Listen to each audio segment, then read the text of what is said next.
Ejemplos, me dice, clasifica los siguientes números. Tenemos aquí 6 números, vamos a analizarlos y a compararlos con el diagrama que acabamos de ver de la clasificación de los números para ver en qué tipo de conjunto se entra, ¿va? Empezamos, el 4. Vamos a empezar observando o analizando el diagrama de arriba hacia abajo, ¿va? De lo general a lo particular. El 4, primero, cualquier número que tengamos dijimos que iba a ser complejo. Entonces, por lo tanto, empezamos. El 4 es complejo.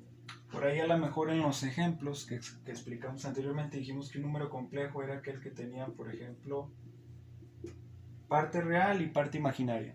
¿Qué pasa con el 4? ¿Por qué decimos que es complejo si no tiene la parte imaginaria? Si la tiene, lo que pasa es que vale 0. Cuando vale 0, ya sea la parte imaginaria o la parte real, pues no se escribe, entonces nomás me queda el número 4, ¿sí? Pero en general, todos mis números por default son complejos, ¿sí? Entonces, seguimos, complejos. Los complejos se dividen en reales o imaginarios. Observamos el 4, como el 4 no tiene la letra I, por lo tanto no es imaginario, entonces va a ser real. Seguimos. Los reales se dividen en racionales e irracionales. Primero vemos los irracionales. Los irracionales dijimos que eran aquellos que su parte decimal era infinita y no se repetía. Este ni siquiera tiene parte decimal. Entonces por default va a ser racional, ¿no? Racional. Seguimos. Los racionales se dividen en fraccionarios y enteros. Como este no tiene parte decimal, por lo tanto no puede ser fraccionario tampoco. Por default va a ser entero.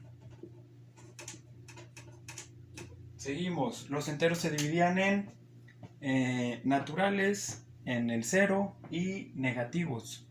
Este no es negativo, tiene signo positivo, o más bien, como no tiene, se supone que es positivo, ¿no? Entonces es positivo y no es el 0, por lo tanto va a ser un número natural. Seguimos. Los naturales, a su vez, o por último, se dividen en la unidad, primos y compuestos. El 4. El 4 es divisible entre 4, es divisible entre 1, pero ojo, también es divisible entre 2. Por lo tanto, el 4 es un número compuesto. ¿Sí? Y acabamos. El 4 es complejo, real, racional, entero, natural y compuesto. Seguimos. El 3.51444, ojo, sigue el número, los puntos suspensivos quiere decir que continúa, por así decirlo, es infinito. Entonces, empezamos.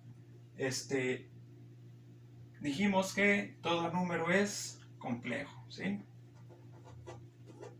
Por default, complejo. Imaginario no es porque no tiene la letra I, entonces va a ser real. Racional o irracional. Dijimos que los irracionales son los que tienen parte decimal, pero no se repite. O sea, que es infinita, pero que no se repite. Aquí sí es infinito, pero observamos que se repite algo. ¿Qué se repite? El 4. Este número 4 se repite 4, 4, 4. Y me da a entender que después de esto, lo único que continúan son 4, ¿sí? Entonces no va a ser irracional. ¿Por qué? Porque hay algo que se repite en la parte decimal. Entonces, por lo tanto, va a ser racional. Ahora, entero o fraccionario tiene parte decimal, entonces por lo tanto no es entero, ¿sí? ¿Qué va a ser? Fraccionario. Seguimos, ya sabemos que es fraccionario. Ahora, ¿es un fraccionario exacto o es periódico? ¿Sí? Exacto no es, ¿por qué? Porque continúa aquí, ¿sí? Por lo tanto va a ser periódico, ¿sí? Por default. Si aquí no tuviera puntos suspensivos, quería decir o quiere decir que ahí se acaba el número, pero si tiene puntos suspensivos quiere decir que continúa. Por lo tanto me da a entender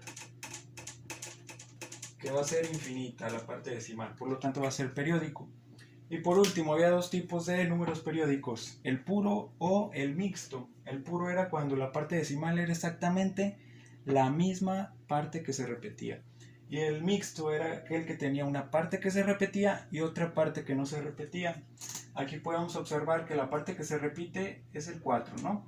Pero antes, o más bien después del punto decimal, hay otra parte que no se repite, que es el 51.